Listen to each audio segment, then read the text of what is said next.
Sedemikian kuatnya NU. Kenapa? Karena mereka berprinsip Hitoh tahun 1926. Bahwa lagi-lagi mereka bisa berkolaborasi dengan siapapun, tetapi independensi adalah nomor satu. Tapi itu dulu. Sekarang apa? Sekarang ya pilkada ikut sana, ikut joget-joget, ikut dangdutan, kiai-kiai ya seperti itu.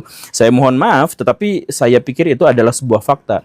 Dan apalagi kemarin levelnya bahkan jauh lebih rendah lagi dari sekedar pemanis buat kepentingan politik. Yaitu apa?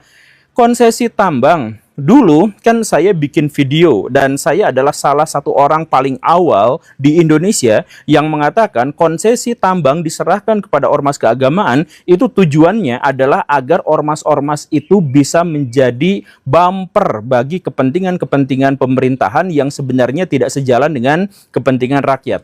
Tambang-tambang di Indonesia itu kotor.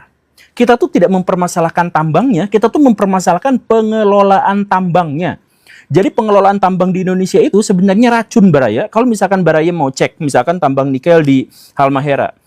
Di Halmahera itu, sejak tambang diberlakukan di sana, itu ekonomi naik sampai 20%. Tapi orang-orang miskin juga ikut naik. Coba Baraya pikirkan, bagaimana ceritanya ekonomi naik sampai 20%, tapi orang miskin juga naik dari 79.000 orang sampai ke 84.000 orangan. Kenapa bisa seperti itu? Ya karena apa? Karena ekonomi yang naik itu hanya untuk menaikkan kekayaan dari orang-orang yang sudah kaya saja, oligark saja, sedangkan fakir-fakir miskin itu semakin terinjak-injak. Dan NU dalam hal itu kemudian datang bukannya untuk membela rakyat, tapi membela oligarki. Dia datang kemana-mana berkampanye bahwa kan tambang itu tidak dosa, kan tambang itu harus kita eksploitasi demi kepentingan rakyat. Kepentingan rakyat apa yang dimaksud? Pak Ulil dan teman-teman PBNU itu kepentingan rakyat mana yang dimaksud? Cek datanya. Orang-orang miskin di daerah pertambangan itu semakin miskin, semakin melarat. Anak-anak jadi tantrum, banyak yang cacat di situ. Yang menjadi semakin kaya itu siapa? Oligark, penguasa-penguasa daerah, kepala-kepala desa, koruptor-koruptor yang ada di sana. Iya, itulah.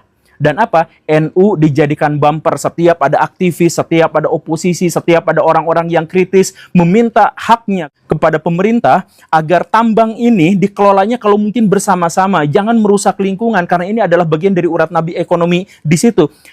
Tapi semuanya dilibas oleh datanglah PBNU untuk menjadi bumper. Udah segini gitu, kalian itu Wahabi lingkungan, bla bla bla bla. Apa hubungannya Wahabi dengan lingkungan? Serendah itu sekarang.